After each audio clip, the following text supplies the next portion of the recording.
आज एक बहुत ही पुराने सब्जेक्ट को मैं आपसे बांटूंगा और ये मसीही जिंदगी की बुनियाद है। खुदावंद यीशु मसीह जो इस दुनिया के अंदर आए अपने मोहब्बत में, परमेश्वर की मोहब्बत में, परमेश्वर की मोहब्बत को प्रकट करने के लिए, तो एक ही उद्देश्य था उनका हमारे जीवन के अंदर कि हमारे द्वारा किए गए तमाम उन कार्यों को जो हम करते हैं, जो अपराध की श्रेणी में आते हैं, जो किसकी श्रेणी में आते हैं? अपराध। कहिए अपराध। अपराध की श्रेणी में आते हैं। वो परमेश्वर अपने बलिदान से और अपने प्रेम में होकर हमें माफ कर दे, हमें माफ कर दे। कहिए हमें माफ कर दे। अगर माफी नहीं तो हम मसीही जिंदगी में एक कदम भी आगे नहीं बढ़ सकते, एक कदम भी आगे नहीं बढ़ सकते। और खुदा के कलाम में एक बात लिखी हुई है, मरकुस रचित सुसमाचार उसका पहला अध्याय उसके 5वें पद में, यहूदिया देश के और यरूशलेम के सब रहने वाले निकलकर उसके पास गए और अपने पापों को मानकर, कहिए अपने पापों को मानकर, पश्चाताप ऑर्डिनरी रूप में हमारे जीवन में नहीं आता।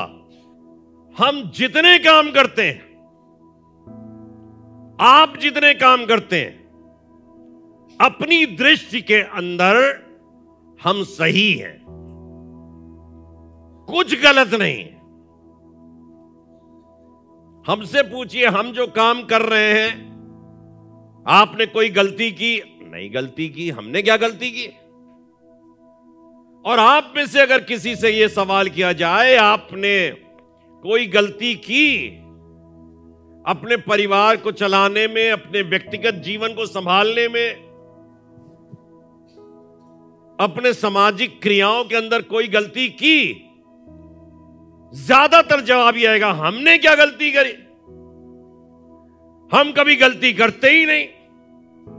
लेकिन सच्चाई तो यह है कि गलती तो हुई है, कहीं ना कहीं कोई तो गलती है, कोई तो गलती है जिससे परमेश्वर नाराज है और परमेश्वर की बरकतें हमारी जिंदगी से दूर है, हम उससे महरूम हैं। और ये पाप का अंगीकार जो यहां पे लिखा है, पापों को मानकर, मानकर, कहिए मानकर, ये बहुत कठिन काम है। अभी अगर आपसे कुछ कहा जाए और सिर्फ हम आपको 1 मिनट का मौका दें कि आप अपने पापों का अंगीकार कर लीजिए, तो हो सकता मेरे कहने से आप में से हर एक जन बोले, कहे कि हां परमेश्वर मेरे पापों को माफ कर दीजिए। लेकिन सच्चाई यह है कि मन के कोने के अंदर एक बात रहती है, हमने क्या गलत किया भैया, क्या पापों को मान लें? और इसलिए ऐसा अंगीकार, ध्यान देकर सुनिए, ऐसा अंगीकार जो आप स्वयं ही ग्रहण करने के लिए तैयार नहीं, वो पश्चाताप नहीं हो सकता। आपने कहा हमने माफी तो मांग ली, खड़े होकर मांगी थी, लेकिन जब आप अपने मन में कह रहे हैं हमने कोई गलती ही नहीं करी, तो अब आपका ये वाला पश्चाताप क्या मायने रखता है? क्योंकि परमेश्वर हृदयों को जांचता है, परमेश्वर मनों को जांचता है, और हमारे मन के अंदर एक सोच बनी हुई है, हमने क्या गलत किया? हमने कुछ गलत नहीं किया, हम गलती करते ही नहीं। सबने पाप किया और परमेश्वर की महिमा से रहित है। क्या लिखा है? सबने पाप किया। क्या अपने दिल के इंतहाई हिस्से से आप इस बात को कह सकते हैं सबने पाप किया? तो कह दोगे क्योंकि इसमें सब शामिल है। आपका बगल में जो हमसाया बैठा वो भी शामिल है, आपके बच्चे शामिल है, तो कहने में क्या हर्ज है? अरे पूरा मोहल्ले ने पाप किया, पूरे राष्ट्र ने पाप किया, कह दो भैया। लेकिन आप ऐसे कहो अरे दुनिया ने कुछ नहीं किया, मैंने पाप किया, मैंने पाप किया, मैं अपराधी हूं।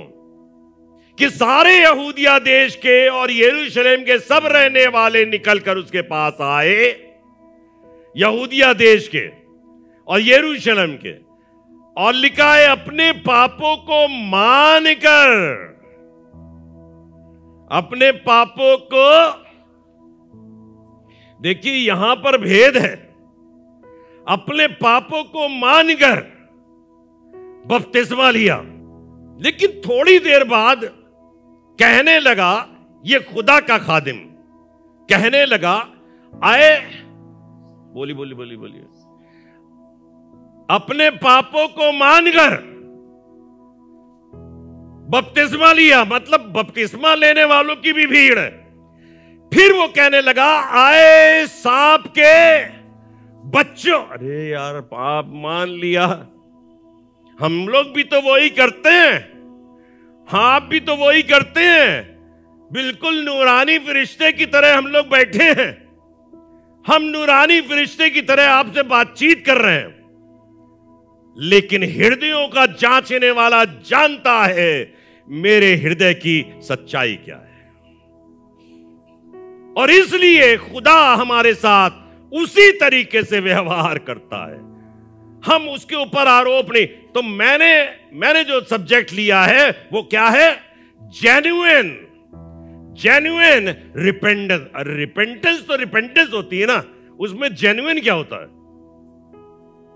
पश्चाताप तो पश्चाताप होता है, उसमें जेन्युइननेस की क्या बात, सच्चाई की क्या बात? अरे आप अपने बच्चे से कई बार कहते हो ना, बेटा बताओ ये वाला गिलास तुमने तोड़ा? उन्होंने नहीं तोड़ा। सच्ची सच्ची बताओ। अरे बता तो दिया, नहीं तोड़ा। अरे सच्ची सच्ची बताओ।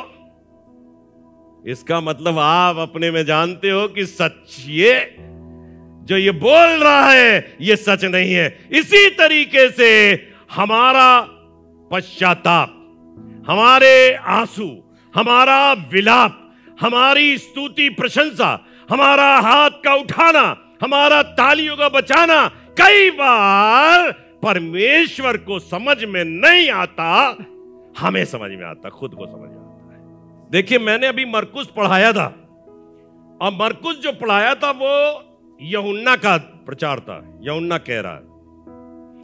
और जब उसके बाद उसने कहा लोग पापों को मानकर बपतिस्मा लेने लगे, उसके बाद वो कहता है आए सांप के बच्चों। ये बड़ा सीक्वेंस है। आए सांप के बच्चों, तुम्हें किसने बहका दिया कि आने वाले गजब से भागो। तब फिर मत्ती में जो ये बात लिखी हुई है, यूहन्ना को गिरफ्तार करा लिया गया, यूहन्ना को कैद खाने में डाल दिया गया, और तब यीशु मसीह ने कहा, उस समय से 4 अध्याय 17वां पद, उस समय से यीशु प्रचार करना और ये कहना आरंभ किया कि मन फिराओ। तो यूहन्ना क्या कर रहा था? यूहन्ना क्या कर रहा था? यीशु मसीह मन को जांचने वाला, मन को समझने वाला। और यह बात यूहन्ना के मुंह से भी कहला दी। क्या कहला दी? बताइए क्या कहला दी? आए सांप के बच्चों। तब मत्ती में आकर यूहन्ना के बाद यीशु मसीह प्रचार करने लगा कि मन फिराओ भाई, तुम समझ नहीं पा रहे हो। ये यूहन्ना को मजा नहीं आ रहा था कि वो कहे कि है सांप के बच्चों। भाई किसको मजा आएगा भाई? ईजे सिंह अगर असेंबली बिलीवर चर्च पनकी की बुनियाद रख रहे हैं, मेहनत कर रहे हैं, तो क्या आपसे हम ये कह सकते हैं? नहीं कह सकते, किसी से नहीं कह सकते। लेकिन एक है जो बनों को जांचता है। आज हम नहीं बोलेंगे तो कोई बात नहीं, लेकिन वो तो बोलता है। वो आज नहीं बोलेगा, किसी दिन बोलेगा। मैं सिर्फ आपके दिल को छू लेना चाहता हूं, आपके हृदयों को छू लेना चाहता हूं, आपकी उस दुखती हुई नस को छू लेना चाहता हूं जहां पर शैतान ने कठोरता कर दी है।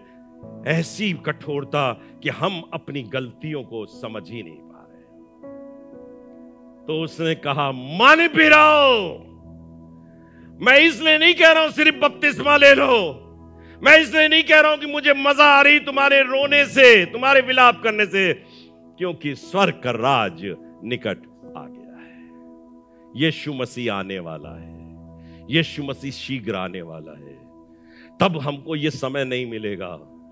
आज मन फिराने की आवश्यकता, जेन्युइन मन फिराओ, असलियत में मन फिराओ। और असलियत में मन फिराने से पता क्या होता है? कुछ एक काम होने लगते हैं जो प्रकट होने लगते हैं, कुछ एक काम होते हैं जो प्रकट होने लगते हैं।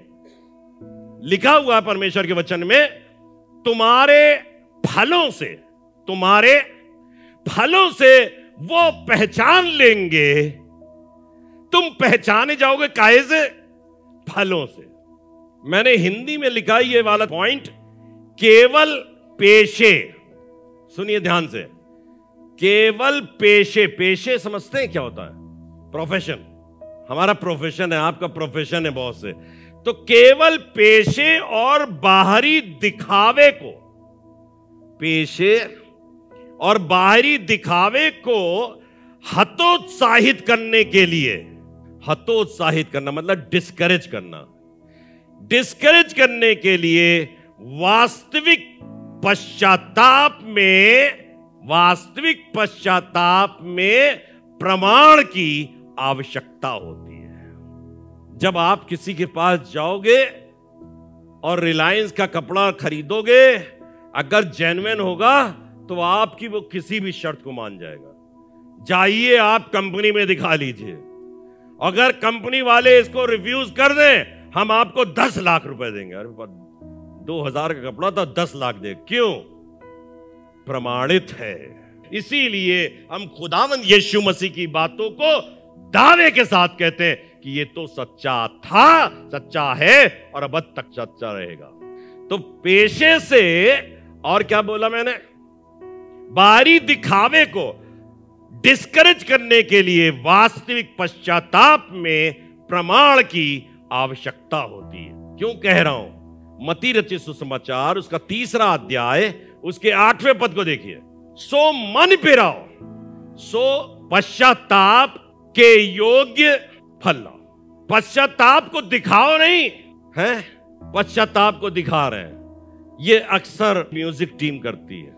गाना गाने वाले लोग कई बार इतने आत्मिक हो जाते हैं, ऐसा लगता दूत वहीं उतर आया, खुदा बाप यहीं इन्हीं के माध्यम से बोल रहा है। लेकिन ये बहुत बड़ा धोखा है, सच बता रहा हूं, बहुत बड़ा धोखा है। क्योंकि शैतान दुनिया का सबसे वर्ल्ड फर्स्ट क्लास म्यूजिशियन है, उससे सुरीला कोई गाता नहीं अच्छा। खुदा बाप को भी मंत्र मुग्ध कर देता था, आंख खुली तो कह रहे ये तो बहुत दुष्ट आदमी है, उसको ही मंत्र मुग्ध कर देता था।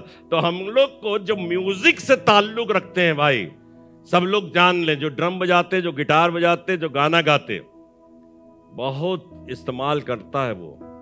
तो इसलिए अपने कार्यों में देखो कि हम क्या कर रहे हैं। बोलना भी एक कला है, बोलने के लिए बोल लो जो कुछ बोलना है, लेकिन जब फल नहीं दिखता ना, हम कुछ भी बोले लेकिन मेरे जीवन से अगर आपको फल ना दिखे तो आप मेरी बात का यकीन नहीं करोगे।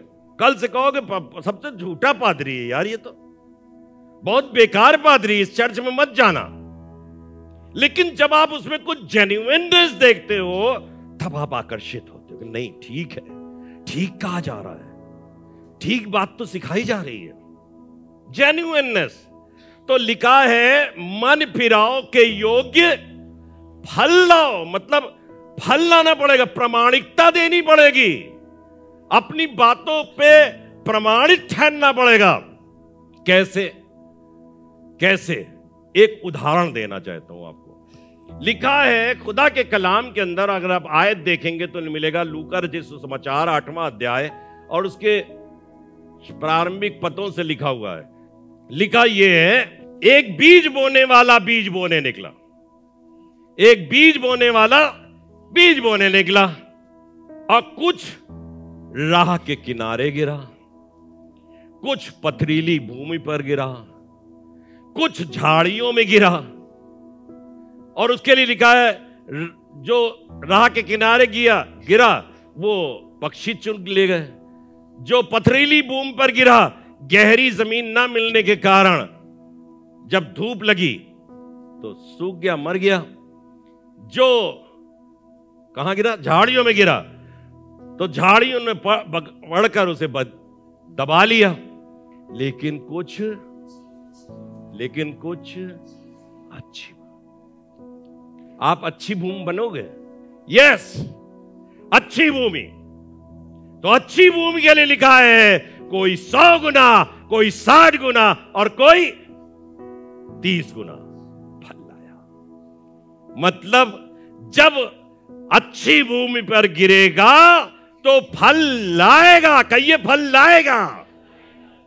मन फिराव के योग्य फल लाओ। फल लाओगे भाई। आप अगर जेन्युइन मन नहीं फिरा रहे हो, देखिए दुनिया, अगर आप जेन्युइन वास्तविक रूप में मन नहीं फिरा रहे हो तो फल नहीं आएगा। वो राह के किनारे गिरेगा, चिड़ियां चुग ले जाएंगी। पथरीली भूमि पर गिरेगा, जड़ ना रखने के कारण सूख जाएगा। झाड़ियों में गिरेगा, झाड़ियां दबा देंगी।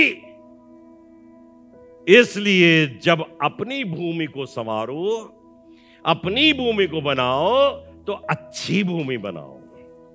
एक और आयत खुदा कलाम की लूका रचित सुसमाचार 19वां अध्याय 8वां पद, और तब लिखा हुआ है, जक्कई ने खड़े होकर प्रभु से कहा, जक्कई ने खड़े होकर प्रभु से कहा, क्या कहा?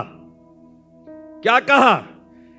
कहा कि देख प्रभु, मैं अपनी आधी संपत्ति कंगालों को दे देता हूं।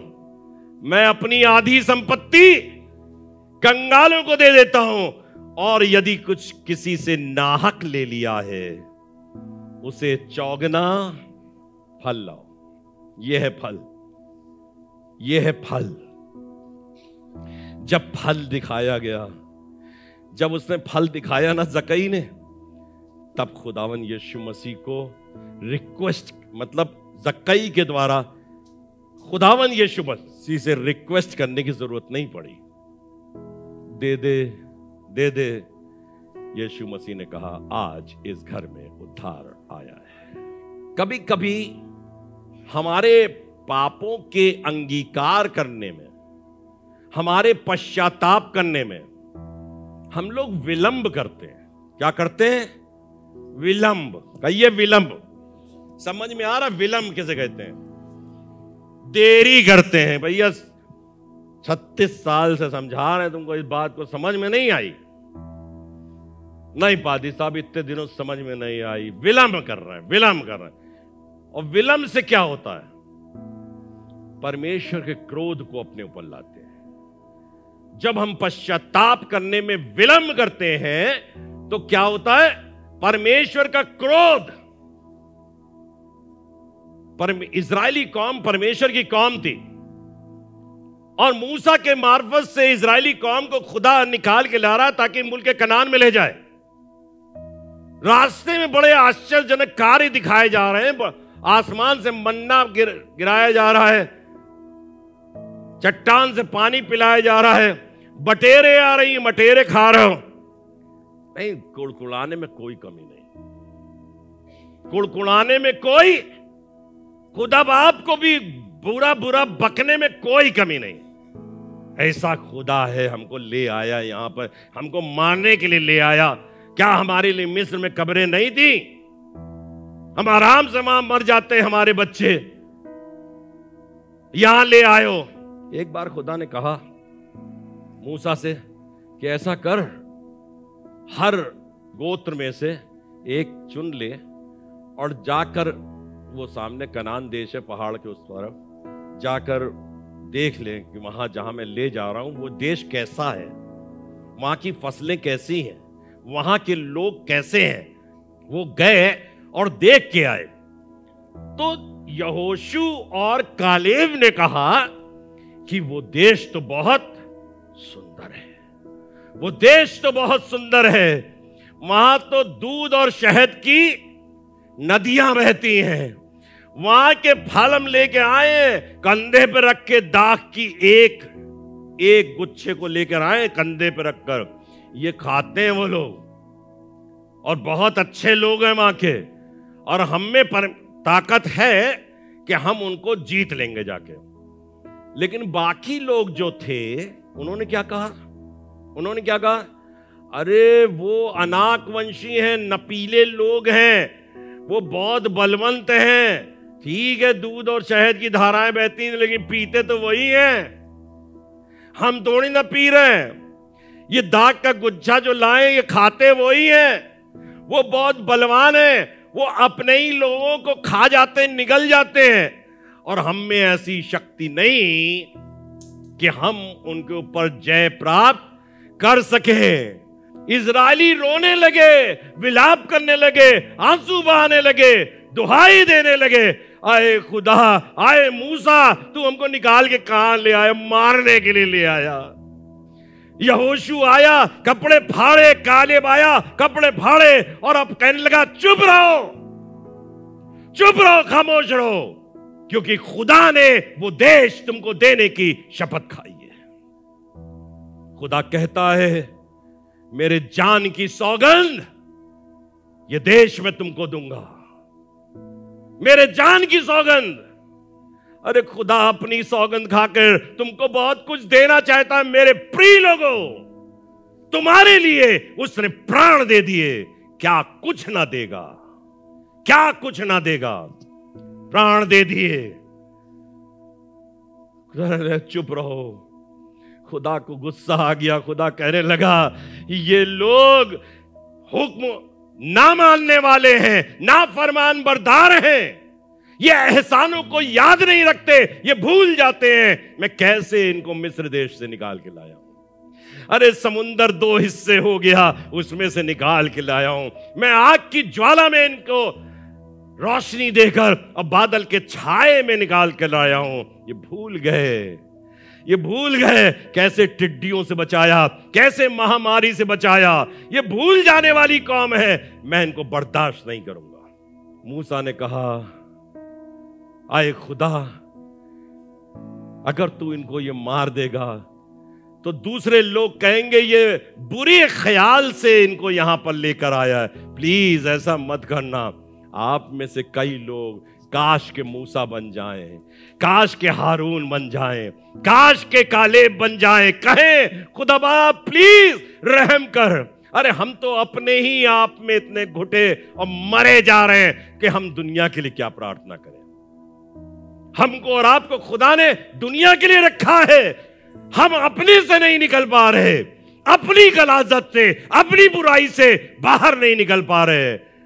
हम दुनिया के लिए क्या करेंगे? हमने कहा ना, आप में से एक एक जन परमेश्वर की महिमा को उजागर करे, एक एक जन हजारों लोगों को जीतने के कारण बने। अरे हम अपने ही को निकाल नहीं पा रहे, कैसे हजारों के लिए? मैं आज चैलेंज दे रहा हूं, आप अपने आप को निकाल के लाइए, अपने आप को निकालिए इस गंदगी में से, आप अपने आप को निकालिए इस अविश्वास में से, अपने आप को निकालिए और मन फिराइए अपने परमेश्वर की ओर। दिन बुरे हैं, मन फिराओ के योग्य पल लाओ। चलिए अब आखिर की ओर आगे बढ़ रहा हूं, सिर्फ मैं पॉइंट दे रहा हूं आपको, इसको याद कर लीजिएगा, लिख लीजिएगा अपने पास, इसको याद कर लीजिएगा। पहला प्रिंसिपल, पहला सिद्धांत क्या है? I have sinned. क्या? मैंने पाप किया है। आई हैव सिन्ड, मैंने पाप किया है। इसको कहने से कभी मत कतराइए, इससे हमारा कुछ नहीं बिगड़ेगा, बिगड़ेगा दुश्मन का। किसका बिगड़ेगा? दुश्मन का। कहिए दुश्मन का, शैतान का बिगड़ जाएगा। जैसे ही आपने कहा आई हैव सिन्ड, मैंने पाप किया है, शैतान का शिकंजा ढीला पड़ गया और आप खुदा की गोद में आ गए। आई हैव सिन्ड पहला पॉइंट है। दूसरी बात, wholehearted surrender to the will of God. कितना, क्या, कैसा सरेंडर? पूर्ण दिल से खुदा को सरेंडर कर दीजिए। जब हाथ उठाएं, खुदा सब मैं देता हूं, सब मैं देता हूं। ये गाना गाते हैं ना, वायर गाना गाती हूं। तुझको मुबारक मुझे सब मैं देता हूं। तीसरी बात उससे कहने की जरूरत है। न्यायियों की पुस्तक उसके 10वें अध्याय के 15वें पद में लिखा है, सिर्फ लिख लीजिए, मैं सिर्फ बता रहा हूं। उससे प्रार्थना करिए, deliver us on this day we pray, deliver us on this day we pray. This is desperation for deliverance. ये हमारी उत्सुकता को, हमारे क्या कहें उससे, हमारी पूरी छटपटाहट दिखाता है।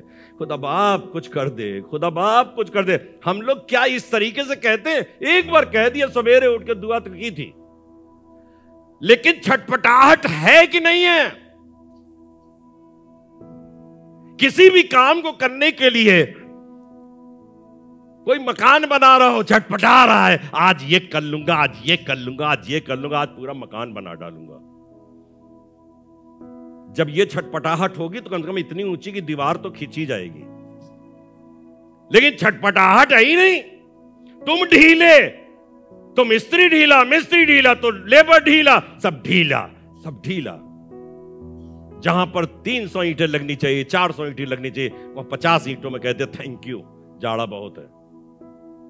छटपटाहट होनी चाहिए। मैंने न्यायियों की पुस्तक जो पढ़वाई है उसमें लिखा है, इजराइलियों ने यहोवा से कहा, क्या?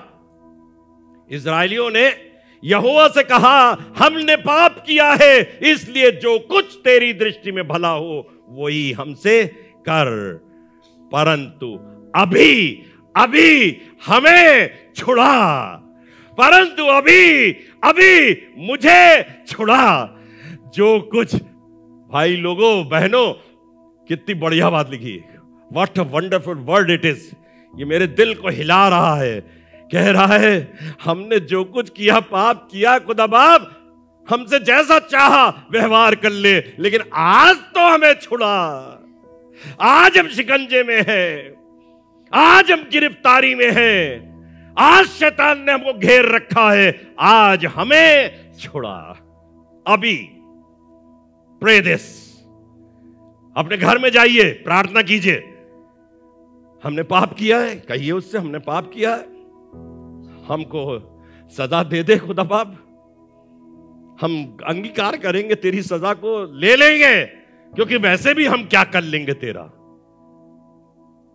लेकिन अभी हमें छुड़ा, अभी छुड़ा।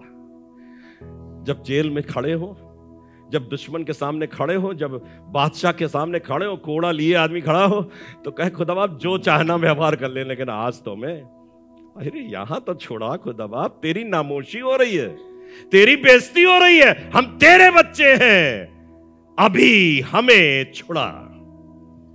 चौथी बात,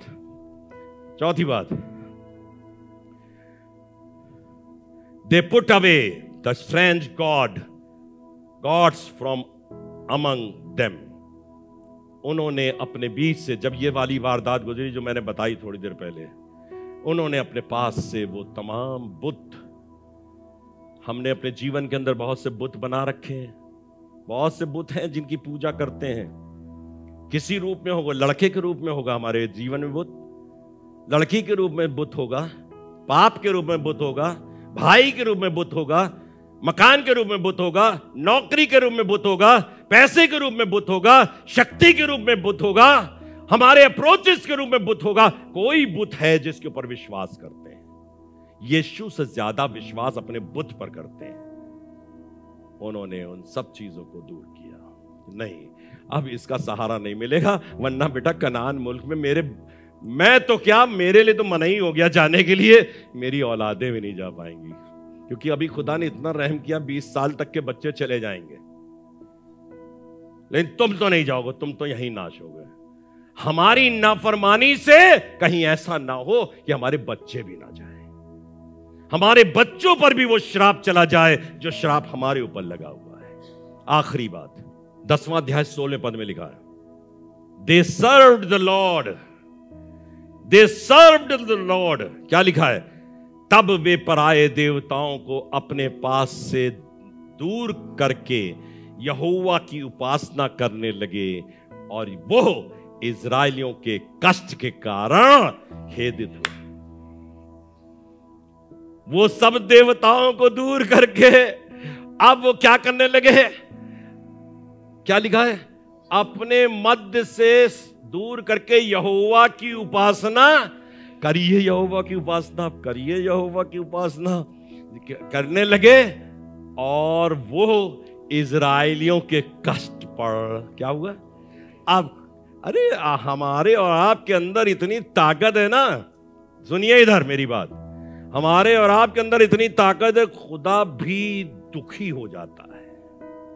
क्यों मैंने नाश का, मैंने क्या कह दिया भैया, 20 साल के बच्चे अब ये सब मर जाएंगे, बताओ, मैं मेरे मुंह से निकल गया, अब मैं दुखी हूं। I am so sorry for it. अब मैंने कह दी, क्यों हम लोग कहलवाने के लिए, लेकिन खुदा बाप आपके अंगीकार से दुखी है, दुखी हो जाए। काश के आज का हमारा अंगीकार हमारे श्राप को जो हमारे जीवन पर चला आ रहा है, हमारे परिवार पे चला आ रहा है, हमारे घर पर चला आ रहा है, उससे हम निजात प्राप्त